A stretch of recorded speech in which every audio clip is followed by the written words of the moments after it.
Even if you went to the best business school in the world, nothing prepares you for the financial chaos of running a contingency law firm. But Jeff Kimmel figured it out, and he's sharing exactly what worked. All right, and we're here with Jeff Kimmel. Jeff, welcome to the show today. Thank you. Thank you. Happy to be here. All right, and Jeff, you run a great firm in New York City, focused on PI and moving in a little bit into mass torts. Before we get into that, let me ask you a big question. You've got a great business background. I believe you went to the Wharton Business School, if I'm I not did. I did. mistaken. Yes. Yeah, but you said you still were not prepared for the business side of running a law firm. You learned that through your experience. Tell us a little bit about that. How is it possible that even business school didn't get you ready for all of this? Yeah. It's interesting. I mean, I was a Wharton undergrad, and that was a long time before I got to be in the firm that I'm in. You know, college was a great experience. The classes in the business school were terrific. But then I went to law school. And when I say I wasn't prepared, I'm talking about what I learned in law school. Mm, Because obviously my focus shifted and I was 100% in on learning about the law. And honestly, my idea of law school was to prepare me for becoming a trial attorney. Because to me, mm, I went to law school thinking I was going to be a trial attorney. I didn't know that lawyers did much else, and that was what I was interested in. And okay. so that's where I went. And then on graduation, once I graduated law school, I started working in the DA's office. So I was implementing in practice what I did learn in law school at that time. The rules Hmm. of evidence and all kinds of civil procedure and stuff like that. So law school did prepare me to be a lawyer. What it didn't prepare me was to be a business person and to be a Mm, managing partner of a firm. And yes, hmm. I'm leaning on stuff I learned in college, but it's far from practical what I learned way back then, to what I'm doing now. Yeah, definitely. For our audience, tell us a little bit about your practice right now. Yeah, so our practice, we've been around for, I don't know, 40 years plus, and it's a personal injury, medical malpractice plaintiff's practice. So we do specialize in med mal cases. We get a lot of referrals from lawyers who don't do malpractice but do personal injury because medical malpractice is a different kind of specialty. It requires a lot of money, a lot of time, and some expertise. So Hmm. it's the med mal stuff was a small percentage of the practice when we started, and now it's up to I'd say a third of the number of cases that we have, and probably 50% of the income comes from the med mal cases because just by their nature, they're higher value cases. They're more Yeah. expensive and more time consuming, but the payout is larger. And in New York, the fees actually are uh, guided by a sliding scale, which makes the fees less than the typical one third that you get in the general liability cases. So that's challenging, but it's still, even with that sliding scale, the med mal cases uh, are more valuable. And Yeah. in the last year, we've expanded. I've expanded with my marketing team and my intake team into mass torts. Hmm. So we are really at this point mostly referring mass tort cases. In other words, we have a great marketing team and intake team. We're generating leads. We're doing all kinds of social media, and we're getting potential cases, these leads. And we are keeping some, but for the most part, we're referring them out to the leadership firms in the different mass torts. It's been a real big education. It's been exciting for me. It's a new area of business, another stream of income for the firm. Hasn't been that Yeah. yet because it takes time for these cases to actually come to fruition. But we've signed Yeah. up a lot, we're learning a lot, and it's a very active part of the practice for me now. Hmm. But the lawyers in the firm are still doing personal injury and medical malpractice. They don't know much about what's going on in the mass tort world, but it's sort of like a side project I'm working on now within the firm to bring in more income. So, Jeff, personal injury and medical malpractice firms operate completely different than hourly billing firms. You're essentially a pre-revenue business until those settlements come in. How has that contingency model kind of shaped the way that you think about managing the firm as a business?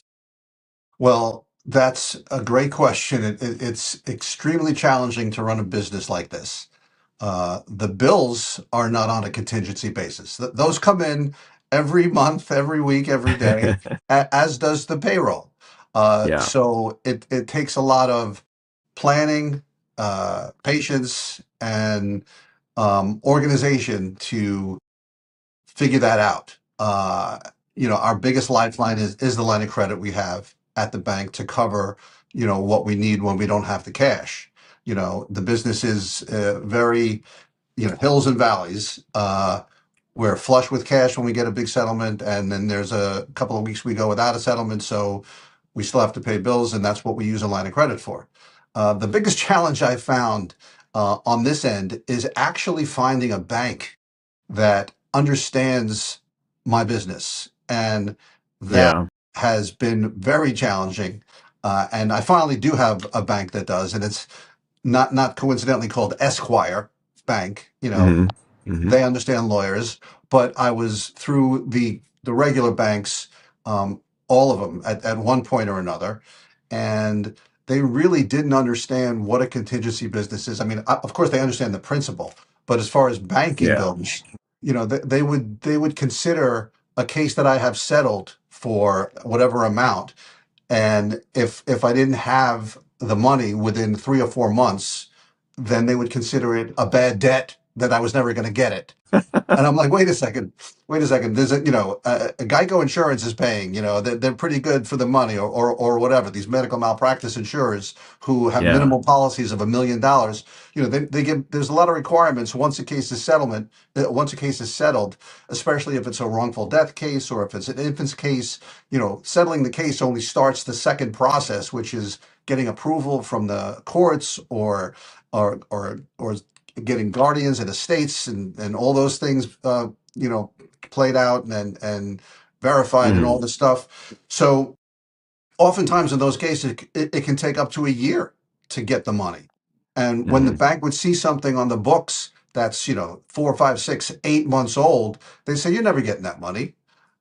Or that was what they're trying to think, yeah, and so they yeah, wouldn't count it as an asset, and they're like, well, we can't, we're not giving you money for your line. You're not paying, you're not getting money for your settlements. So, and that process repeated itself over and over with each bank that I went to. And, I'd have certain people in the bank, and some they would understand, but then they have to go up to their bosses. So it's challenging, but all it does, it takes a lot of planning and discipline to put the money in the right spot and make sure you have it when you need it.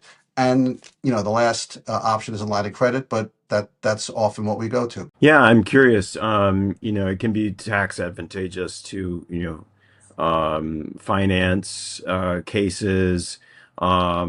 So that's a great option. Do you use that option frequently? Do you tend to, or do you prefer to self-fund cases when you can? How do you like to approach that?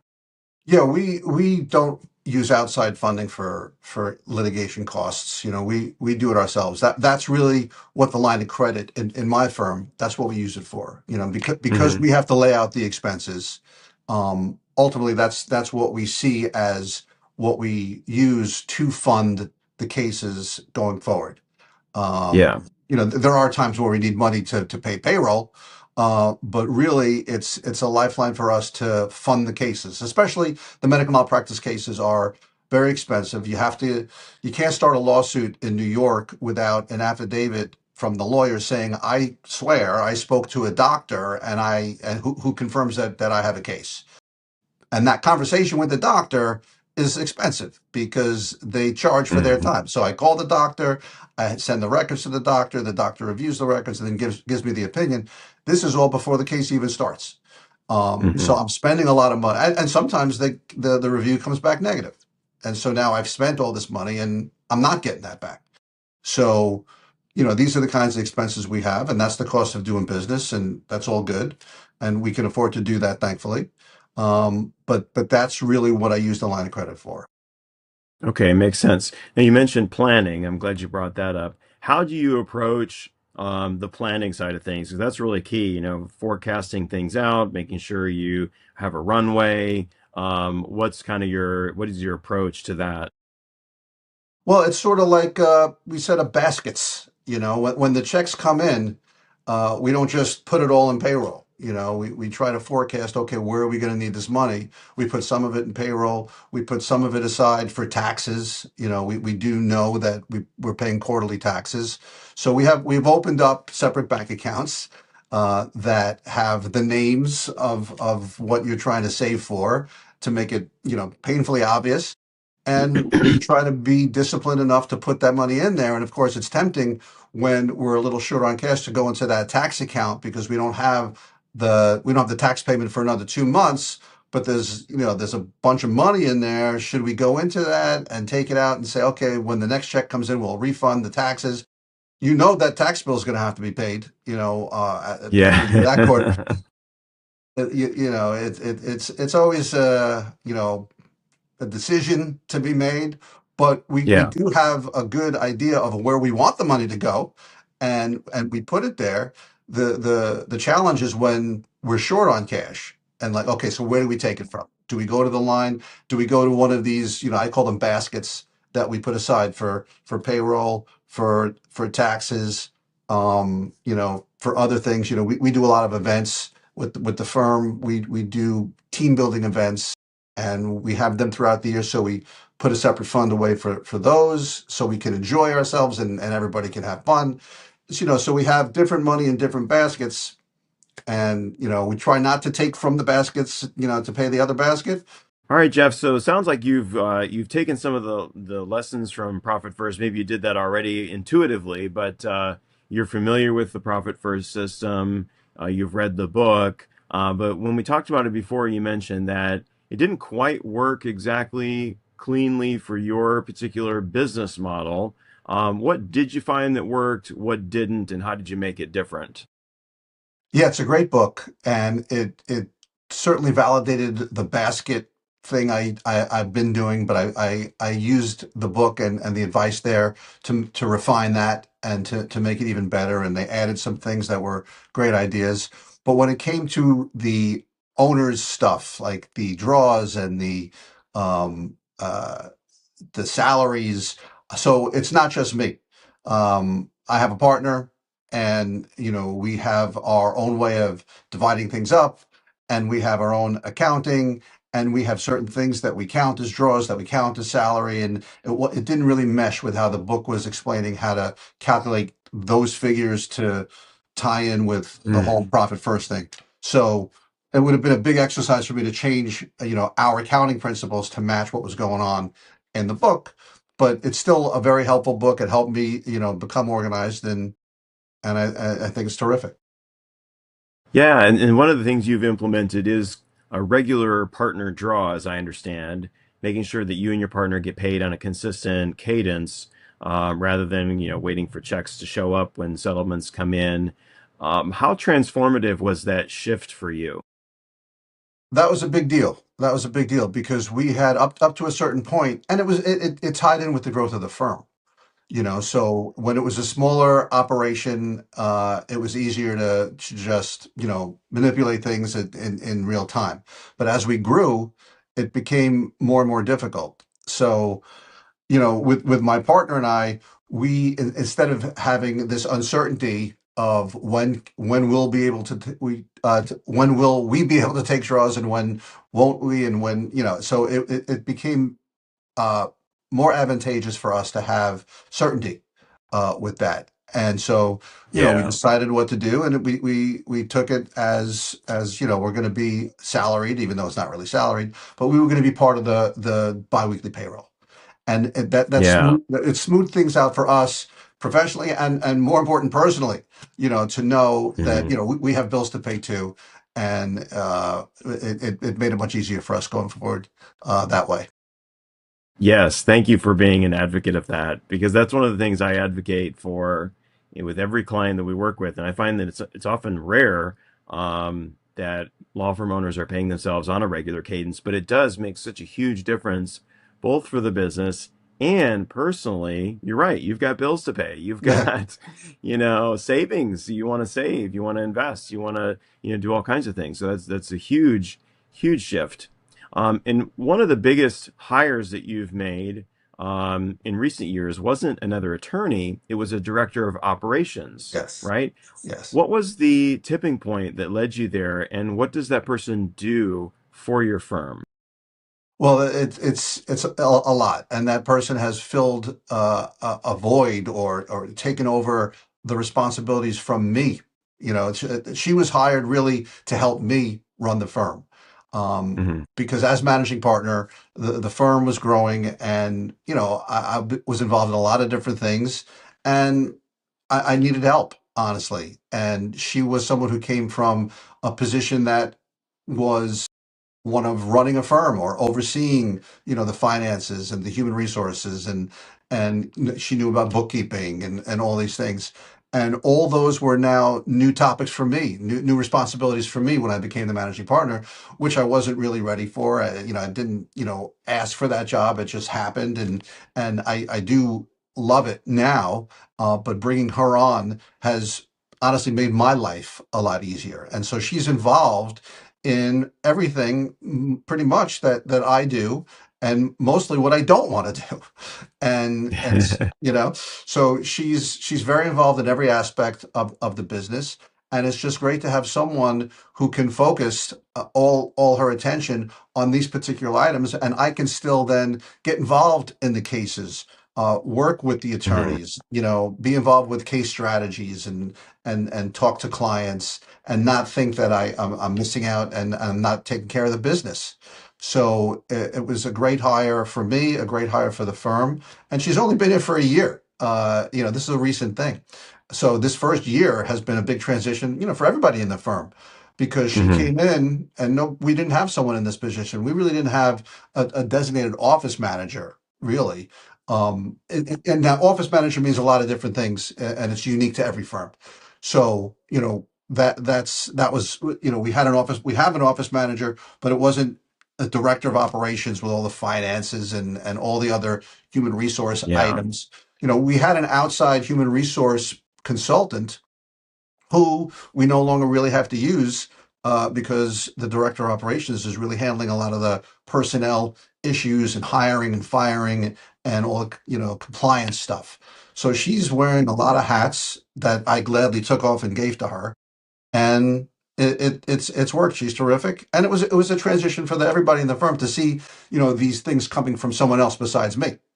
Um, but we're past all that, and she's terrific. That's great. Yeah, that's a really big step.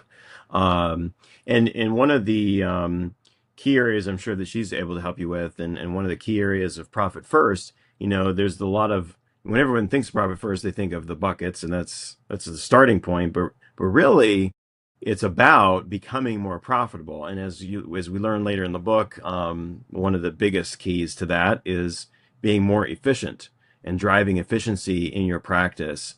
How have you been thinking about, efficiency, especially in the new age of AI and, trying to get things done more quickly and more cost effectively? What are some things you're doing along the lines of efficiency these days? Yeah, so a very exciting time for me now with AI and all the options that's uh, providing, and all the changes.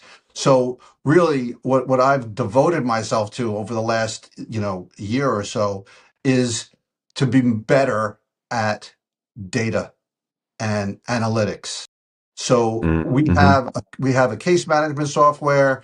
We also use HubSpot for the intake and marketing team. Okay. So we have these two major systems, and the truth is, I have not been focused enough on the data that's provided from both of these sources. And we've been with the case management software forever. And the problem with the case management software is that it's a great program, but everybody in the firm uses it differently. And Mm. if you're gonna get data, if you're gonna use data to make business decisions, it's got to be accurate.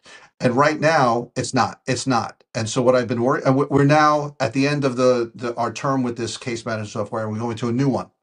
But it's actually the Hmm. upgraded version of this one. So it's going to be a smoother transition. But I am, focused, super focused on when this is brought into the firm, and it will be done, this calendar year. We're going to make this, transition. Um, that going forward, we are going to have everybody using it the same way. And we're going to have Hmm. some, I'm instituting some sort of quality control where there's going to be oversight, immediate oversight over how people are using it and essentially what box they're putting the data in, and that Yeah. everybody's using the same boxes for the same data. And then because what these programs now can do with AI, it's unbelievable. Even it didn't you don't need AI for this kind of stuff, but that data, I believe, is going to help me make much better decisions and be much more efficient, to answer your question, with how I run the Hmm. business. So I can see what's making us money, what's not making us money, why are we moving cases, why aren't we moving cases? Where are the log jams? Where do we need to be better? Where do we need to put in safeguards, more quality control? And right Hmm. now, I'm sort of spitballing it. But something goes wrong, and I'm like, oh, we got to fix that, and then we got to implement a new protocol. But it's just putting out fires. Um, I Yeah. I haven't done it, but what I was going to say is I'm a big proponent of it, but I haven't implemented it. But what I'm doing is educating myself, watching all kinds of videos and learning, what are the metrics that I need? What is the data that will help me most? And this is now it's in two different businesses, because I'm going to also need to do it for the mass tort stuff where I'm doing marketing and spending money on Yeah. advertising. So that's going to help me decide, okay, which mass torts am I going to put the money behind? Or Hmm. which am I going to use my advertising budget for it, and what should the advertising budget be, and all that. It's going to be a different set of data and metrics, but I need to be guided by something other than my gut intuition on where should I be spending money. And Yeah. Yeah. I'm really focused on getting those metrics and then implementing them and then seeing it and understanding it and being guided by that. I'm a logical guy, so it's much better for me to say I'm making this decision based on something, based on some empirical evidence or something other than a feeling. And so I'm looking forward to it. I'm doing a lot of pre work to get there. So we're not there yet, but I'm really excited learning all this stuff because I see it works. It's in real business. I'm watching a lot of marketing stuff because of the mass tort stuff. This is how they make decisions. Hmm. It's pretty easy when you have the right metrics. This is working. This ain't working. Let's do this. Let's stop this. So, I love the thought of that. I love being able to do that for the marketing. I love being able to do it for the PI, for the med mal, for the legal work as well. I love it. Yeah, data is well, cash is king. I don't know what you would call data. Queen, we'll It call might it Queen. be queen. Yeah. Um, you've got to make data informed decisions, especially in the marketing area, which is an area where so many firms waste so much money just by not knowing what is working and what is not working. And if you start there, you will really be so far ahead. Yeah, and the truth is we've never marketed, and my firm, I took over this firm from two guys who passed away, who were like titans in the industry, and if you would have said the word marketing to them, they would have just cringed, right? It wasn't a thing for them. It wasn't a thing for their generation, and our firm was really built on referrals, not marketing, and we never Yeah. had any kind of lead generation or anything like that. Only recently, with the marketing team that we have and the idea of mass torts, have we started doing that for mass torts and doing it for the general business itself. We haven't done paid ads for personal injury. I mean, I'm not competing in the car accident space, with Morgan and Morgan. It's Yeah. not a thing. But for the mass torts, I am. But we are also doing social media stuff for personal injury and med mal, and we are getting Mhm. cases organically from our Yeah. efforts and from how the marketing team has changed the website for the SEO, and that's where all this stuff is changing with the algorithms and whatnot. but we have a terrific marketing team, and we're getting these leads without having to pay for them. But they're doing a lot of work on the website and doing a lot of posting on social media. I'm doing videos. All of a sudden we're talking about a podcast. Yeah. So all these things, and it's fun. It's fun, but it's important. That's great. And I just want to pause there, because for our listeners, right? You heard it. You heard it. Jeff said, up to this point recently, the business has run very well on referrals. And I suspect that'll continue to be the case, even with marketing. And I think marketing is really important to do those things like social media and your website, and that's all very critical. But referrals are really the lifeblood of any business. And that's a message we've been really hammering. So that's good to hear. And I also love to hear that you're getting great results without having to spend a lot of money. And I think so many law firms think they need to spend a lot of money and are spending a lot of money, spending gobs of money on Google ads and things like that. And you can do a lot with organic stuff. So something's working really well for you. That's great. Well, yeah. So I did spend the money, but I spent it on good marketing people, and that's an investment that pays a lot back. Yeah, yeah, definitely. Jeff, you also have a book that you've written. I want to ask you a little bit about that. In your book, you talk about how profitability and happiness are not in conflict, that you can run a successful business without letting it consume your life. For law firm owners who feel like those two are in tension, what would you tell them? Yeah, you have to work on yourself first. It's most important that you're happy. You can't be happy and make people around you happy unless you're happy first. And that comes really from my wife, who has her own business, and it's called Start Loving Life of all things. And I've learned a lot from her. And the book came about during COVID, and we had nothing else to do because we were home and nothing was open.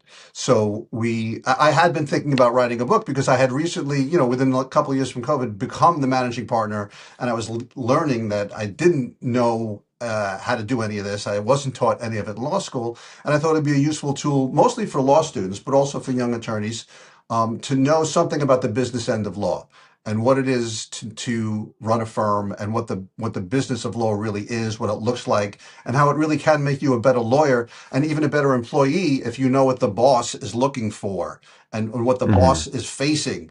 And it's not necessarily obvious to associates what's going on, in the room with the accountant when you're discussing finances.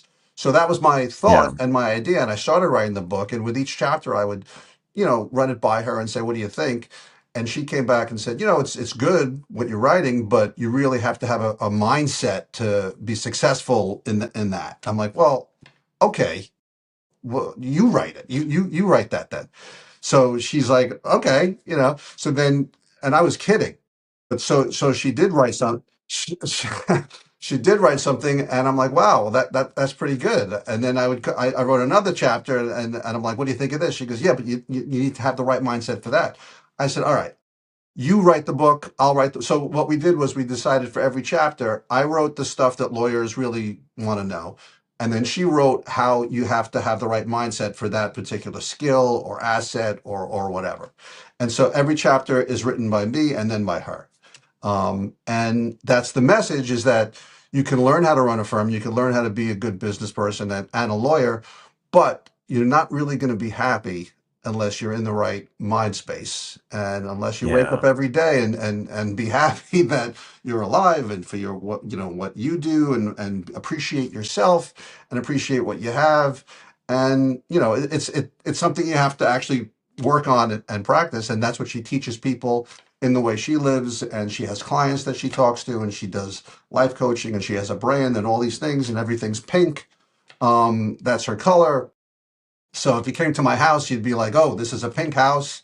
But you know what? She's happy. I'm happy, and it is a great message, and that's really what the book is about. So it's got two aspects to it. That's very cool. Well, we will make sure we link that in the show notes for everybody so you can check out Jeff's book. And Jeff will get all of your information as well, your website and all of that good stuff in the show notes also. It's been great having you on the show today. Thanks for joining us. I want to mention your book, Darren. I loved your book. Oh, great. I have it here, The Lawyer Millionaire. I recently read it, when we first met and started talking. But I do want to tell you, I personally went through some stuff financially where I wanted to educate myself. And this Hmm. this is many years ago. And when I was talking about investments and financial advisors and stuff like that, and I said I needed to really understand this better myself because I was just trusting people. And so I, Yeah, I did read a bunch of books and I came up on my own philosophy about, financial advisors, fees, expense ratios, all these things about how to be smart with money. And it all yeah, and I wrote I believe in exchange traded funds is all I invest in really. And I read a whole great. a whole book on that, and that's because of the fees and the expense ratios and all that stuff. Um, and I really read a lot of books and learned a lot. And when I read your book, it just reminded me of all the other books I read. And I'm not just blowing smoke here. You really covered all the topics that I read in many books. They were all in your book. I'm serious. And I can't express enough how important it is for lawyers to have a handle on finances. I mean, personally, Yeah. everybody should, but lawyers in particular seem to be bad at it. Because they're sort of not worried about that; they're worried about other things. 'Cause they got important things Hmm. to. But this is just as important. And I just want to say you did a great job explaining it in plain language that's understandable. But the concepts really are that you go into a good amount of detail that you really do understand all these concepts. And kudos to you. Great job on your book. I recommend it highly. Well, thank you so much, Jeff. I really appreciate that. And I've been told it's light on fluff, it's heavy on substance. So we will definitely make sure that's down in the show notes for you as well. You can pick that up at the ABA or on Amazon. So, Excellent. well, great. Thank you so much, Jeff, and thanks for being on the show today. Thank you, Darren. It was a pleasure. A huge thank you to Jeff Kimmel for joining us today. You can find Jeff and his firm online, and make sure to check the show notes for links to his website and his book, which is a must read for any law firm owner who wants to build a thriving practice without losing themselves in the process.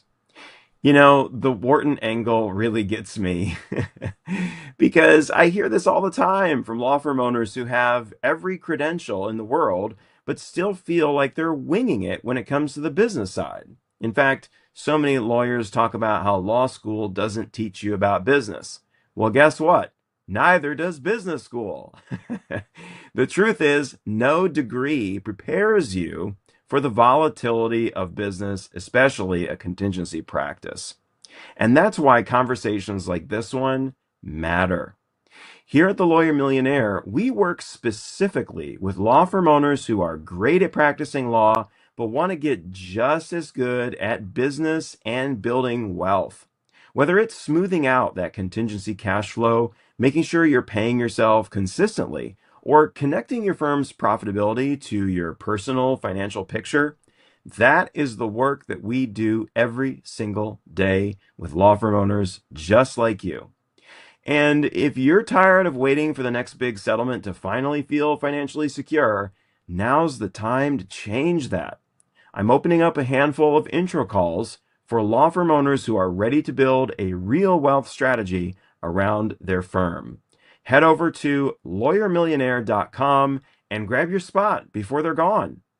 Well, that's it for today, friend. And remember, if your law firm isn't building you wealth and freedom, what the hell are you doing? Can I get an amen? I'll see you next time.